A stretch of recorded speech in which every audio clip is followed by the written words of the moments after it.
Do I need to say anything else? Bam!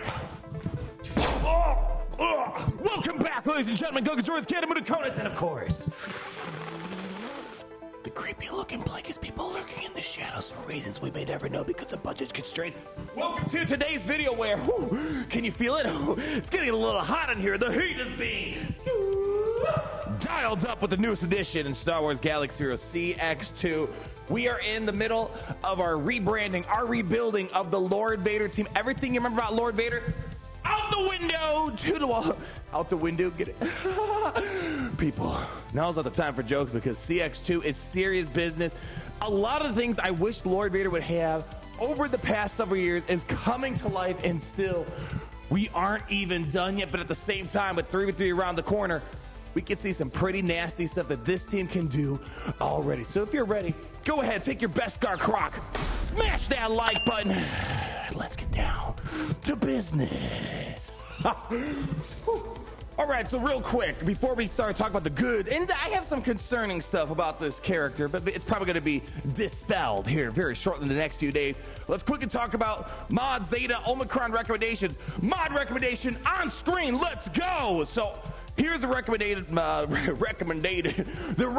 mods for, I think, the long-term future of this team.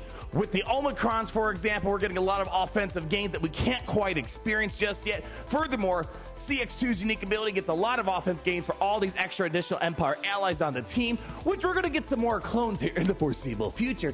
But I would say if you don't want to go for this offense health set that you see in this Pimpo modding graphic for now, maybe for now, you can maybe utilize a lot more speed on CX-2 to get him some more turns. Either way, seems to be okay, but for the long term, I think you want to go for offense sets on this guy here, because there could be potential. A lot of offense ramping could get some good stuff, but I haven't seen a lot of damage from him yet. But that's not what he's all about. Let's go now talk about quickly Zeta recommendations if you're going all in for the moment, and Omicrons as well. The first Zeta you should be applying, you chose the wrong side. This Zeta right here, yeah, you're able to ignore taunt effects on enemies of Order 6/6, but furthermore, instant defeat immunity. Do I need to say anymore? Yeah, there's dramatic entrance stuff, not worth our time. I mean, that's all you need to see right there. Being able to have instant defeat immunity is a big deal. Throw that on first. Focus determination is okay. However, as we're going to talk about my concerning side, he's kind of an idiot, CX-2, or tech. I don't know if you're someone that thinks it's tech. That's what I think, but who cares what I think about that aspect of all this? Yeah, this is all focusing mostly on CX-2 being able to ignore taunt, and if he keeps hammering on the same character, he's going to be able to apply Order 66, for example, and be able to help recover some health and stuff like that. However, he's just kind of going all over the place. So this is definitely second priority Zeta that you can want to throw at him. And then Omicron, you only got one.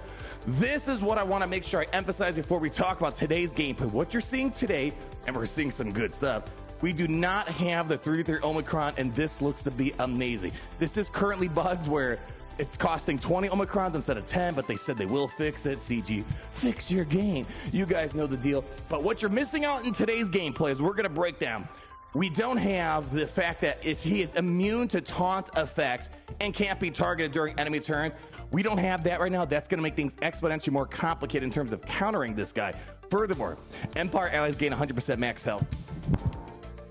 Do I need to say anything else? Oh, yeah, that's the biggest thing we're missing out on. Furthermore, this is why offense mods could be beneficial. We're also getting 50% additional offense with this Omicron. And then anytime we fall below 50% health, we recover 100% health and gain 30% bonus protection. And then furthermore, anytime a damage over time is dispelled on the enemy, they're going to gain another stack of damage over time. So pretty much permanent damage over time, at least one at the very minimum, making sure you're stopping turn meter, for example, constantly. So yeah, big deal Omicron. We're not seeing that today, so keep that in mind. And now let's go focus on the gameplay.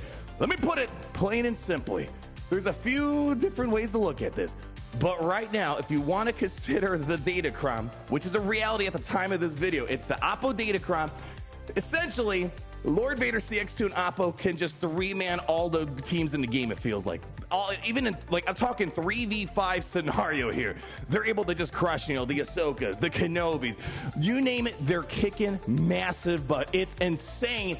However, the problem is, you know me, I don't like when I review something solely on Datacron performance because, well, if you're watching this a year from now, we likely do not have the Oppo Datacron anymore. So that's the biggest thing I'm going to talk more about in this video. Without the Datacron, it seems like against Galactic Legends, I feel like I'm struggling, but that could be because I don't have the Omicrons on CX-2, which I want to wait and see in the next coming weeks how much the Omicron changes it, and I can only imagine, as we reviewed, it's going to make a big difference. However, what I am noticing, barring the Datacron conversation, against non-Galactic Legend teams, which is what CG, I think, is really trying to address because Lord Vader has been plagued with a lot of non-GL counters over the years, it's becoming incredibly more difficult because when you're not fighting a Galactic Legend, Oppo gets Coruscant Commander, and as I want to talk about today, the nesting doll begins, and we'll kind of explain. It's sort of a inverse General Skywalker team. I think that's the best way to explain it. But when you're fighting a Galactic Legend, the dominoes start to fall and you kind of miss some of those key things, which is why I think without the Datacron, without the Omicron, I'm feeling a bit of a difficulty in 3v3. Not like he's not doing anything, but I want to just get that summary out there. But let's kind of talk more about the specifics. Let's talk about the stuff I really, really like about CX-2. Oh my gosh. Two of the biggest things that we need to explain here. For a long time, one of the biggest weaknesses that, not even just myself, many people identified, damage over time just didn't feel threatening enough. It plain and simply, if I could just simply cleanse it and move on, okay, well, that was a lot of nothing. Let me give a little historical context. Thermal detonators, once upon a time, were dispellable debuffs. What's the point of thermal detonators if they're going to get cleansed? Well, eventually changed thermal detonators so they're a locked debuff. And all of a sudden, thermal detonators got a little bit more concerning at that point. Well, now we're seeing that with the Lord Vader CX-2 Oppo combo, where CX-2, oh my goodness gracious. What we're going to see here with CX-2, let me double check which ability it's on here. Yeah. Oh, man. Whenever an enemy dispels the debuff, all Empire allies gain 10% bonus protection until the end of the encounter. So yeah, that's going to be a lot of bonus protection for all those damage over time that are being cleansed on the enemy team. It's giving you, especially in a max health based team, an incredible amount of durability I've never seen Lord Vader have. We kind of seen it before inside of a Datacron where he'll get bonus protection when he's applying debuffs. Remember when we have those? And he feels completely invincible.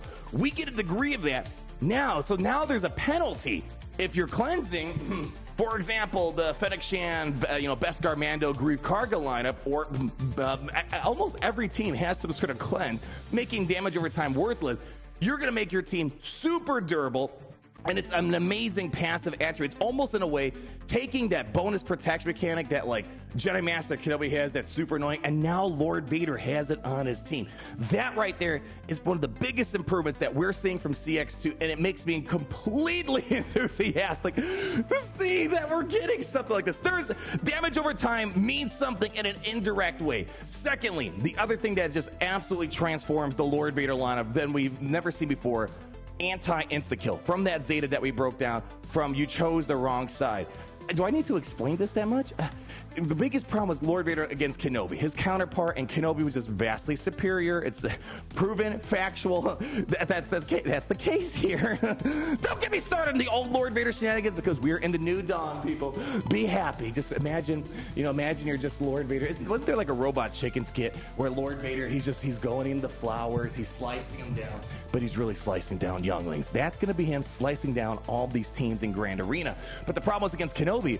Kenobi would instantly turn a Lord Vader battle into a, let's say, 3v2 or a 5v4 situation, putting you at a big disadvantage. The fact Kenobi can no longer insta-kill, or even Jabba insta-kill, although Jabba is never a real problem for Lord Vader, annoying sometimes, but not like a true threat like Kenobi, that's a huge deal. Kind of like Ezra Bridger Exile, and I think that's one of the best ways to describe this guy. He's kind of an Ezra Bridger Exile and a Jedi Training Ray. And you know what? I'm going to add a third thing to like the most noticeable crazy things about this guy. Boom. Check out the mastery for CX-2. What does he get? Critical chance down, critical damage down, deflection chance, and dodge chance. Huh. What is that? That sounds oddly familiar. Huh. Sounds a little familiar here. For no apparent reason, let's go take a look at Ezra Bridger Exile. Huh. Ezra Bridger Exile. Critical chance, critical damage, deflection chance, dodge chance. This is, in a way, the Ezra Bridger to an extent for the Lord Vader team. Especially when Mastery starts ramping, it becomes very difficult to land any sort of hits on CX-2. And this leads into the nesting doll that the team has to offer.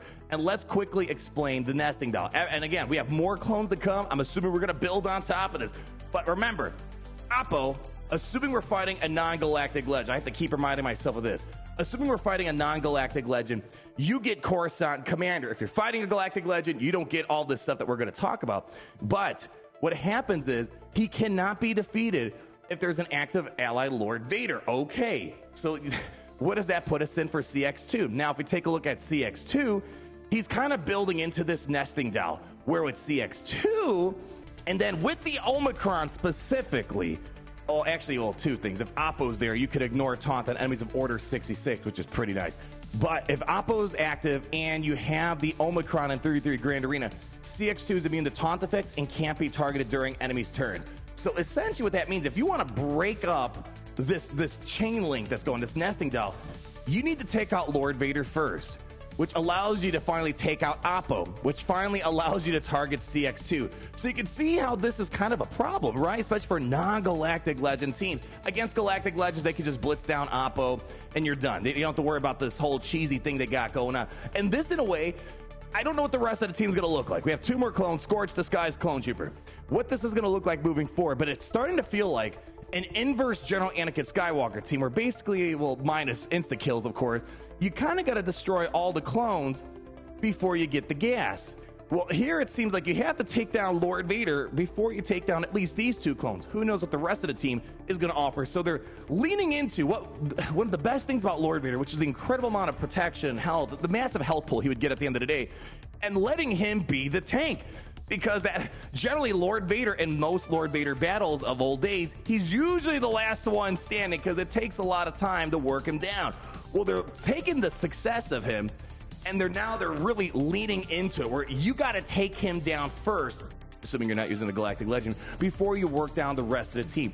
So you can see how this is a beautiful picture to paint. Imagine Bob Ross, you're watching on PBS on Saturday morning, just in the words of CG. There's no accidents, just happy little trees. There's no accidents in Galaxy. There's just happy little subpar galactic legends that need to take a few years to finally become really good at the whole entire rebuild. Simple as that, right? So this is what I really love about it. You're really leaning into this nesting down, this domino effect, and it's hard to knock down that first domino, Lord Vader, before you work down the rest of the team. Whew, that's a lot of good stuff that we're seeing. And again, I don't even have the Omicron at the moment, and I can't wait to see what this really adds. However, there are some things that has me a little annoyed, concerned, I would say. As I said, in my 3v3 Galactic Legend experience, without the Omicron, without the Datacron, I felt like there were some issues, and it felt a little difficult to win sometimes. I mean, again, I think Lord Vader is going to be more of a defensive team. If CG's really shutting this down, like they kind of promised, they basically said if Fennec somehow still counters this team, they're going to intervene. They're tired of Fennec Shan kicking Lord Vader into crotch all these years. However, there's the two issues that were coming up for me. First and foremost, in a 3v3 scenario, minus the Datacron, I find it hard to get a lot of Order 66, and I don't know if the Omicron's going to address it. It might be a little bit different of a branding for 3v3 than the ideal 5v5 team. Maybe they lean into more damage and just more survivability, hence why we have offense gains, health recovery that we didn't have without the Omicron.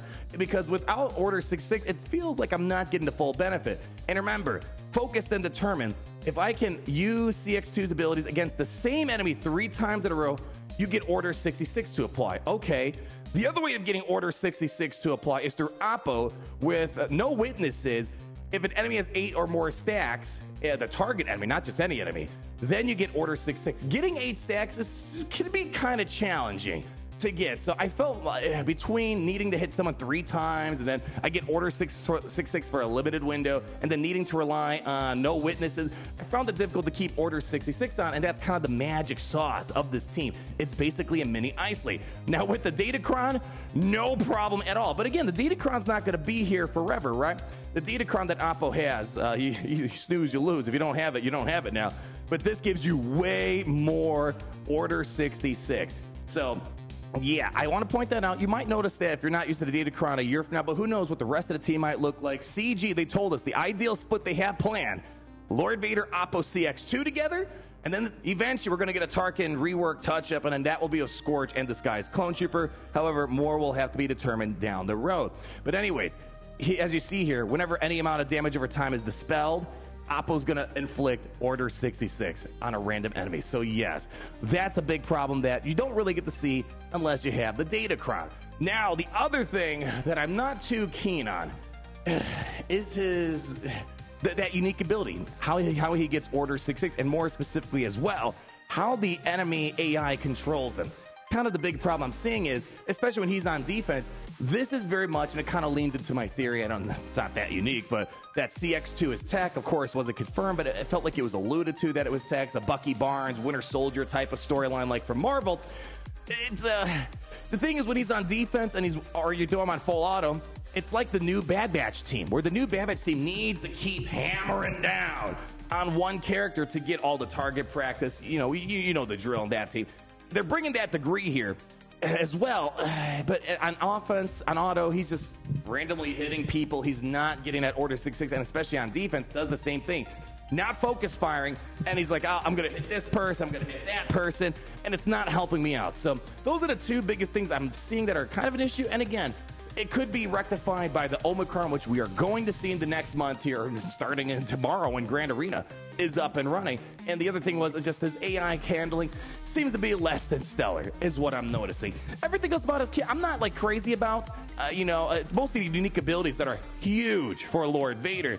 But with Instruments of the Empire, he applies Disarm. Okay, I do like that he gives Lord Vader a ton of bonuses, protection up, speed up, offense up. That's nice. The basic ability, not really super enthusiastic about it. He gets speed down. Like, yeah, okay, sure, whatever. But furthermore, if he does hit someone of Order 66, you're going to get 10% health and turn meter. And if he was stealth, he's going to get an additional 10% health recovery. So that could be nice, but if I'm not applying enough Order 66, unless I have the Datacron or maybe some more clone troopers down the road, I don't see much use out of these abilities right here. It's really those unique abilities are absolute banger. It fixes a lot of problems we had for Lord Vader over the past several years. So that's where we're standing right now with CX-2. An absolute amazing addition to the Lord Vader team.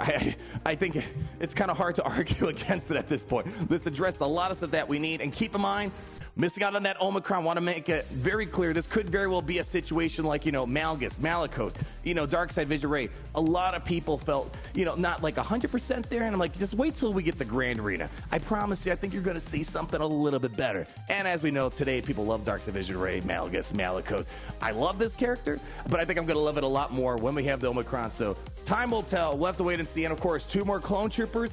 I can only hope that we're going to get more ways of getting Order 66 to apply without these very specific things and without the need of the Datacron. But people, that is all for today. Woo! Again, I don't know how many times I can emphasize this, but it's just, I know we're not done yet. We are halfway done. 2 more Darkseid clones. And remember, if I need to mention again, required for the new Jedi Master Mace Windu Legendary event and needed for the new raid.